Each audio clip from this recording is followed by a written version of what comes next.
کبھی اپنے فرزند کو دیکھتے ہیں، کبھی حسین کو دیکھتے ہیں، کبھی حسین کے ماموں کو دیکھتے ہیں۔ حضرت ابراہیم اور حضرت امام حسین رضی اللہ تعالیٰ عنہ دونوں کو دیکھ کر اللہ کے محبوب خوش ہو رہے ہیں۔ فرشتہ نے اذن مانگا، آقا کریم نے اذن دیا۔ اس نے عرض کی حضور ان دو میں سے ایک کا اختیار ہے، ایک کو ایک کے بدلے میں قربانی دینا ہوگی۔ اب قربانیوں کی وہ حرم سے جو داستان چلی تھی وہ تسلسل ٹوٹنے نہیں پا رہا ہے، وہ تسلسل جاری ہے۔ حضور نے ایک نظر حضرت ابراہیم کو دیکھا اور پھر ایک نظر حضور نے حضرت امام حسین کو دیکھا، پھر حسین کو پکڑ کے سینے سے لگایا اور کہا میں اپنے اس بیٹے کو قربان کر رہا ہوں۔ چند دن کے بعد حضرت ابراہیم کا انتقال ہوا۔ حضور کو جب خبر پہنچی، آقا کریم کی آنکھیں آنسو برسا رہی تھی۔ وَأَيْنَ رسول اللہ تدمعان، حضور کی آنکھوں میں آنسو جاری تھے، اور حضور اپنے بیٹے کے سرہانے بیٹھے، پیشانی پہ ہاتھ رکھا، کہا بیٹا آنکھیں رو رہی ہیں، دل غم زدہ ہے، لیکن زبان سے وہی کہوں گا جس سے رب راضی ہوگا۔ لَيْسَ مِنَّا مَنْ ضَرَبَ الْخُدُودَ وَشَقَّ الْجُيُوبَ وَدَعَا بِدَعْوَى الْجَاهِلِيَّةِ، جو گریبان نوچتا ہے، منہ پہ تھپڑ مارتا ہے، سینہ کو بھی کرتا ہے، کہ ہمارے ساتھ اس کا کوئی تعلق نہیں ہے۔ آنکھوں کا غم اور دل کا غم رحمان کی طرف سے ہے، ہاتھوں کا غم اور زبان کا واویلا یہ شیطان کی طرف سے ہے۔ کہا بیٹا آنکھیں رو رہی ہیں، دل غم زدہ ہے، لیکن زبان سے وہی کہوں گا جس سے رب راضی ہوگا۔ اب امام حسین حضور کی گود میں کھیلتے ہیں، کبھی حضور اپنی زبان ان کے منہ میں دے رہے ہیں، کبھی حضور اس کو اپنے کندھوں پہ سوار کرا رہے ہیں۔ کسی صحابی نے کہا کتنی اچھی سواری ملی، کہا سواری دیکھ رہے ہو سوار بھی تو دیکھو۔ کبھی سجدے میں ہیں تو حسین پشت پہ آ کے سوار ہو جاتے ہیں، آقا سجدے کو طول دے رہے ہیں۔ حضرت اسامہ بن زید رضی اللہ تعالیٰ عنہ فرماتے ہیں رات کافی بیت چکی تھی، میں حضور کے در پہ گیا۔ صحابہ حضور کے در پہ چوکھٹ پہ دستک نہیں دیا کرتے تھے، حضور کی چوکھٹ پہ لگ کے بیٹھ جاتے، آقا کریم اپنی مرضی سے آتے، صحابہ دکھڑا کہہ لیتے، کہانی کہہ لیتے، جو پوچھنا تھا پوچھ لیتے۔ لیکن اگر کبھی حالت ناگزیر ہوتی، کبھی ایمرجنسی حالات بنتے، تو صحابہ اپنی انگلیوں کے پوروں کے ساتھ حضور کے دروازے پہ دستک دیتے۔ کانت تکرہ ابواب النبی بالاظافر، اللہ اکبر۔ حضور تشریف لائے، حضور سے حاجت کہی۔ یہ 14ویں صدی کی مصیبت ہے کہ نبی سے مانگنا نہیں چاہیے، اگر نبی سے نہیں مانگنا تو کس سے مانگے؟ اور کون سی چوکھٹ ہے جس در پہ جھولی پھیلائیں؟ کون سا دوارہ ہے جہاں کشکول پھیلا کے کہیں کہ ہماری جھولی بھر دی جائے؟ اور جتنے بھی سہارے ہیں سبک کرتے ہیں، عزت نفس بڑھاتا ہے سہارا تیرا، ہر آسرا ذلیل کرتا ہے، نبی کا آسرا بندے کو سر بلند کرتا ہے۔ حضرت اسامہ بن زید کہتے ہیں میری حاجت پوری ہو گئی، لیکن میں نے کیا ماجرا دیکھا۔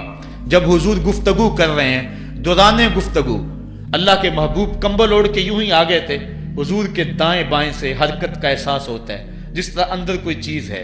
میری حاجت پوری ہوئی تو مجھ سے نہ رہا گیا، میں نے پوچھ لیا، میں نے کہا بندہ نواز یہ کیا ماجرا؟ آپ کمبل اوڑھا ہوا ہے اور اندر سے کسی کی حرکت کا احساس ہے۔ فکشفہ، حضور نے کمبل کو کھول دیا۔ فائز الحسن والحسین علی وارکیہ، تو ایک پہلو سے امام حسن لپٹے ہوئے تھے، ایک سے امام حسین لپٹے ہوئے تھے۔ کہا یہ میرے بیٹے ہیں، یہ میری بیٹی کے بیٹے ہیں، اے اللہ میں ان سے پیار کرتا ہوں، تو بھی ان سے پیار کر، اور جو ان سے پیار کرے میرے مالک تو اس سے بھی پیار کر۔ اور ایک دن فرمایا حسین منی وانا من الحسین، لوگو حسین مجھ سے ہے اور میں حسین سے ہوں۔ لمحے بیتتے گئے، پھر وہ جاں گداز لمحے بھی آئے جب صحابہ کی چیخیں نکل رہی تھی، جب مسجد نبوی اجڑ رہی تھی، جب حجرہ عائشہ کے اندر اللہ کے محبوب اپنے رب کے ہاں جانے کی تیاریاں کر رہے تھے، جب سیدہ فاطمہ کے لبوں پہ یہ لفظ تھے سبت علیہ مصائب لو سبت علی الارض سرنا لیالیا، میرے اوپر اتنی مصیبتیں پڑی، اگر یہ دنوں پہ پڑتی تو وہ بھی کالی راتیں بن جاتے۔ حضور علیہ السلام کا جب جسد اطہر اٹھا تو صحابہ کی جو حالت تھی وہ اس انداز سے کہ صحابہ کے کلیجے پھٹ رہے تھے، روحیں گداز ہو رہی تھی۔ ایک ہاتھ اٹھا کے دعا مانگ رہا تھا، اللہم اذہب بصری حتی لا ارا بعد حبیبی محمد احدا، اے اللہ مجھے اندھا کر دے، مجھے اندھا کر دے، مجھ میری آنکھوں کی بینائی اچک لے، تیرا محبوب تہے مزار چلا گیا، میں نے آنکھوں کی روشنی کو کیا کرنا ہے۔ وہ دن بھی آئے، حضرت سیدنا صدیق اکبر کا کلیجہ بھی پگھل رہا ہے، وہ بھی غم رسول میں رو رہے ہیں، صحابہ تڑپ رہے ہیں۔ وہ اونٹنی، غصبہ نامی اونٹنی جس پہ حضور سواری کرتے تھے، وہ حضرت فاطمہ کے دروازے کے اوپر سر رکھ کے رو رو کے مر گئی۔ جب محبوب نہیں رہے تو ہم نے جی کے کیا لینا ہے۔ کائنات اجڑ گئی، جہان میں جو ہے وہ ہر سمت اندھیرا ہی اندھیرا چھا گیا، لیکن روشنی کے ٹمٹماتے ہوئے چراغ آج بھی روشن ہیں، جن کو دیکھ کر مصطفیٰ یاد آتے ہیں۔ لوگ ان شہزادوں کو دیکھ لیتے ہیں اور حضور کی یاد کو تازہ کر لیتے ہیں۔ وقت گزرتا گیا، پھر وہ لمحے بھی آئے کہ جب حضرت امام حسن کو زہر دیا گیا اور آپ کا کلیجہ کٹ کٹ کے کئی سو حصوں میں باہر آیا۔ آپ سے آخری لمحے حضرت امام حسین نے پوچھا کہ میرے بھائی کوئی وصیت؟ کہا بیٹا کوفے والوں سے بچ کے رہنا، ان کے دغے سے بچ کے رہنا۔ لمحے بیت گئے، 60 ہجری کو یزید تخت نشین ہوا، تخت نشین ہو گیا تھا، لیکن اس نے یہ چاہا کہ حضرت امام حسین رضی اللہ تعالی عنہ میرے لیے بیعت کر لیں، اور اس نے مدینے کے گورنر ولید بن عقبہ کو خط لکھا، اور خط کا مضمون یہ تھا کہ امام حسین کو بلاؤ اور میرے لیے بیعت لو، اور اگر وہ بیعت نہیں دیتے تو اس خط کے جواب کے ساتھ ان کا سر بھیج دو۔ ولید بن عتبہ محب اہل بیت تھا، اس نے رات کی کافی تاریکی کے اندر حضرت امام حسین رضی اللہ تعالیٰ عنہ کو پیغام بھیجا۔ حضرت امام حسین نے حضرت عبداللہ ابن زبیر سے مشورہ کیا، انہوں نے کہا اس وقت گورنر کا بلانا خیر نہیں، صبح جائیں گے۔ آپ فرمایا نہیں میں بھی جاتا ہوں۔ کچھ سواروں کو ساتھ لیا، کہا تم باہر کھڑے ہو جانا دارالامارت کے، اگر میں آواز دوں تو تم دوارے پلانگ کے اندر آ جانا۔ ولید بن عتبہ کے پاس امام حسین پہنچے، آپ نے کہا کہ سناؤ کیا معاملہ ہے؟ تو اس نے کہا کہ یہ خط ہے جو یزید نے بھیجا ہے۔ آپ نے فرمایا کہ میں صبح بتاؤں گا۔ ولید بن عتبہ نے کہا ٹھیک ہے۔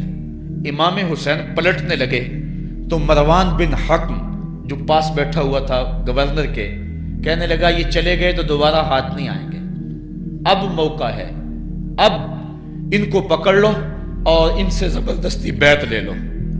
یہ بات حضرت امام حسین کے کانوں میں پڑی، آپ پلٹے، نیام سے تلوار نکالی، حیدری کچھار سے محمدی شیر نکل آیا،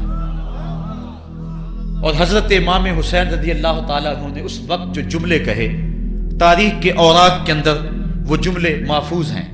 حضرت امام حسین نے کہا ایھا الامیر، اے امیر تو جانتا نہیں ہم کون ہیں؟ انا معدن الرسالہ و محبت الوحی و مختلف الملائکہ، میں وہ ہوں جس کے گھر میں جبریل آتا تھا، ہمارے گھر میں وحی اترتی رہی ہے۔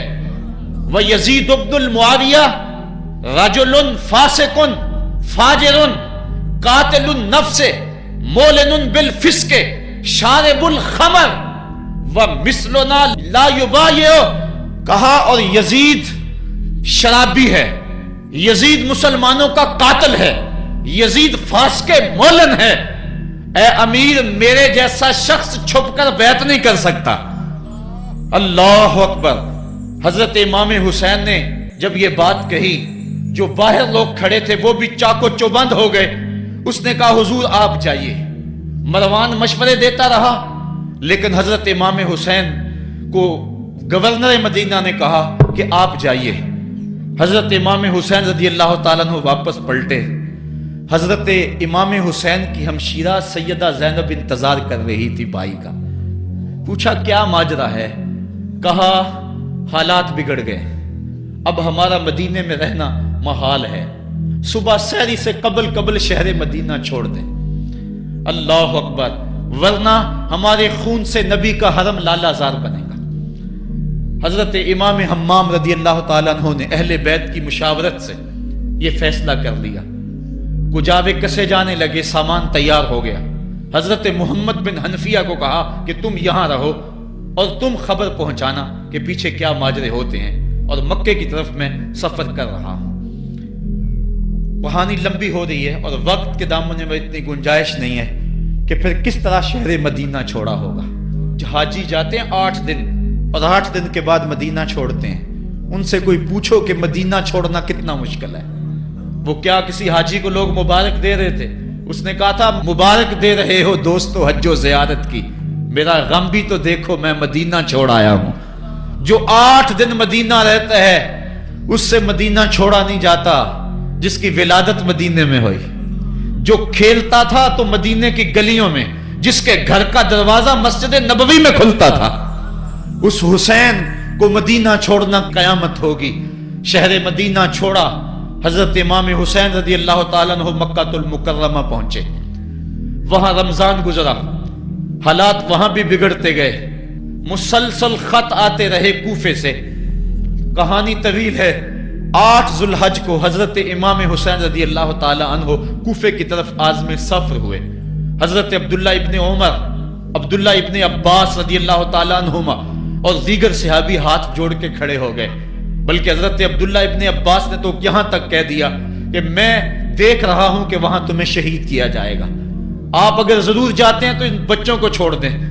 حضرت امام حسین فرماتے میرے غم گسارو، میرے پیارو، مجھ کو نہ روکو، مجھ کو جانے دو، مجھے نانے کے دی کی ڈوبتی کشتی بچانے دو. میں جاتا ہوں کہ دنیا پر وفا کا نام رہ جائے، میں رہوں نہ رہوں پر عظمت اسلام رہ جائے.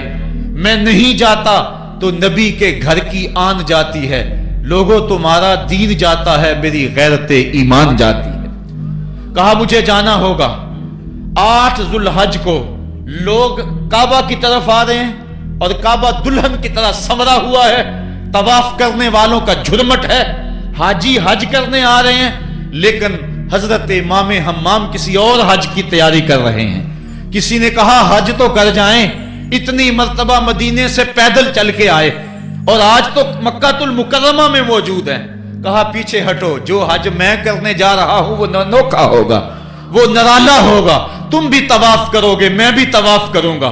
تم طواف کعبۃ اللہ کا کرو گے اور میں خیموں کا طواف کروں گا. ایک حج تمہارا ہے، ایک حج میرا ہے. تم بوسے لوگے کس کے؟ حجر اسود کے. میں اپنے فرزند کا منہ چوموں گا. لوگوں ایک طواف تمہارا ہوگا، ایک طواف میرا ہوگا. تم آب زمزم پیو گے، میں پیاسا رہوں گا. اور تم کبھی صفا پہ کبھی مروہ پہ دوڑو گے، میں کبھی علی اکبر کی لاش اٹھانے جاؤں گا، کبھی میں قاسم کی لاش اٹھانے جاؤں گا، کبھی اون محمد کے تڑپتے ہوئے لاشوں کو اٹھانے جاؤں گا. لوگوں ایک حج تمہارا بھی ہے، ایک حج میرا بھی ہے. جب تم حج کر لو گے تمہاری سائی مکمل ہو جائے گی تو تم سر مڈا کے احرام کھول دو گے، اور جب میری سائی مکمل ہو جائے گی تو میں سر کٹا کے احرام کھول دوں گا. تم سفید احرام پہنو گے، میں سرخ احرام پہنوں گا. اور وہ حج قیامت تک کے آنے والے حجوں کی آبرو ہوگا. حسین اگر نہ شہید ہوتا تو آج گھر گھر یزید ہوتا. اسلام کی عظمت عیاں نہ ہوتی، خدا کے گھر میں اذان نہ ہوتی. بار الہ نوحہ سناتا پھرتا، تا روز جزا اشک بہاتا پھرتا. امداد نہ کرتے اگر کربلا میں حسین، اسلام تیرا ٹھوکریں کھاتا پھرتا. کربلا کی تپتی ہوئی ریگزار میں حضرت امام حسین نے جبر و ظلم کے خلاف جس قوت سے کھڑے ہو کر عظیمت کی داستان رقم کی. 10 محرم کا دن تھا، جمعے کا یوم سعید تھا. بھیچ کربلا کے میدان میں دوپہر کے وقت جب نبی کا خاندان اجڑ رہا تھا، ایک ایک کلی اس چمن کی کٹ رہی تھی. 72 افراد 22,000 کے لشکر جرار کے مقابلے میں کھڑے تھے. وہ یزید جس نے اس کے علاوہ بھی بڑے جرم کیے، جس نے جو ہے وہ 1700 صحابہ کو مکہ المکرمہ میں شہید کیا، جس نے 700 حفاظ کرام کو شہید کیا، جس نے حضرت ابو سعید خضری کی داڑھی نوچ لی، جس نے مدینے کے اندر مسجد نبوی کے اندر گھوڑے باندھے، جس نے جو ہے وہ 3 دن تک مسجد نبوی کے اندر اذان نہ ہونے دی، وہ یزید آج کربلا کے تپتے ہوئے ریگزار کے اندر آل رسول کے ساتھ ظلم کی وہ داستان رقم کر رہا تھا کہ قیامت تک آنسو سسکیاں نہیں تھمنے پائیں گی. یزید مر گیا اس کا نام مٹ گیا، اس کا تشخص مٹ گیا، لیکن حسین کا نام آج بھی زندہ ہے، اس کا پیغام آج بھی زندہ ہے۔ یہ ہزاروں کا مجمع، یہ امٹتے ہوئے محبتوں کے جذبات، یہ آنکھوں کا آنسوؤں کا خراج دینا، کیا یہ حسین ابن علی کی زندگی کی دلیل نہیں ہے؟ کون ہے جو یزید کا نام لیتا ہو؟ آج اگر کوئی یزید کا نام لیتا بھی ہے تو سر جھکا کے لیتا ہے۔ میں کہتا ہوں کیسا تمہارا لیڈر ہے جس کا نام لینے سے قبل شرمندہ ہوتے ہو، جس کا نام لیتے ہوئے شرمندہ ہوتے ہو، جس کا نام لینے کے بعد پسینہ پسینہ ہوتے ہو۔ تم اپنے قائد اور لیڈر کا نام لیتے جھجکتے ہو، گردن جھکا کے دائیں بائیں دیکھ کے نام لیتے ہو، اور جب ہم نام اپنے آقا کا لیتے ہیں سر اٹھا کے لیتے ہیں۔ اے حسین ابن علی تم پر سلام۔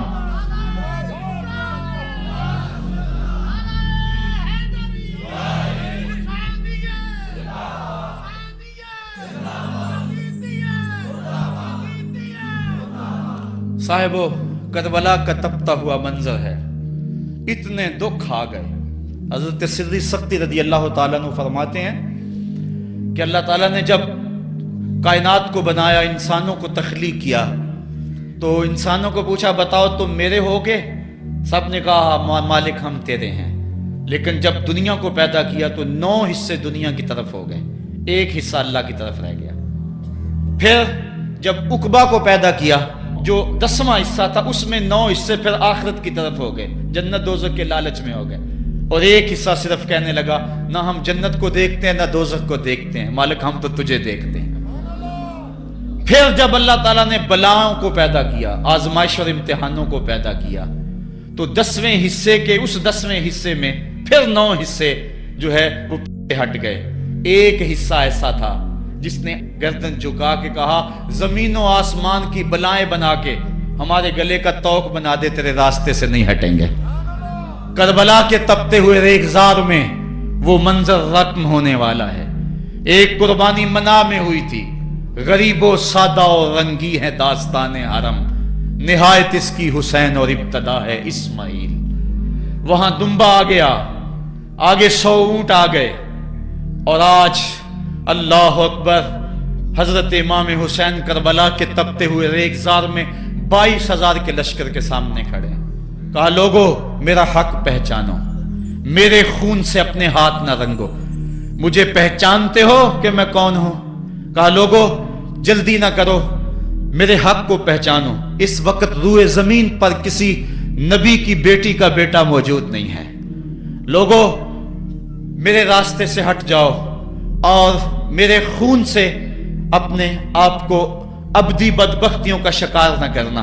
بلکہ آپ نے نام لے لے کے فرمایا کہ اے زید بن حارث، اے ابن دبی، اے ابن جبیر، اے فلاں فلاں، نام لے کر کہا تم نے خود ہی خط لکھے تھے؟ انہوں نے کہا ہم خط نہیں لکھے۔ آپ نے وہ چمڑے کا تھیلا تھا اس کو الٹ دیا، کہا یہ تمہارے خط ہیں اور آج تم مکر گئے ہو۔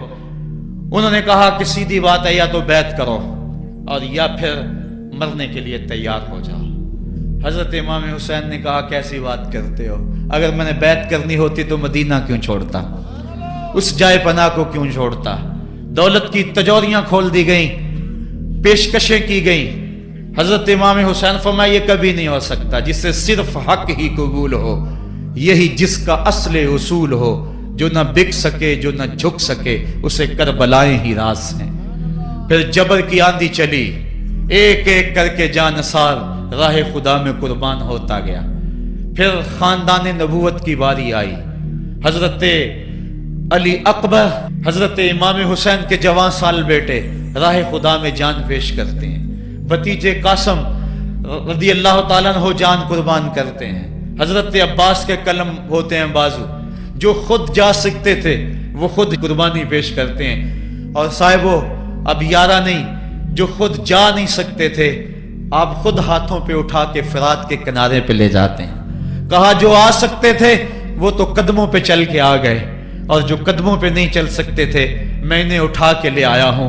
پھر ایک 2 شاخہ تیر حلق اصغر میں پیوست ہوتا ہے، خون چلو میں دے کر آسمان کی طرف اچھالتے ہیں، اور پھر اللہ کی بارگاہ میں عرض کرتے ہیں ربنا تقبل منا ھذا القربان، میرے مالک حسین کی یہ قربانی بھی قبول فرما لے۔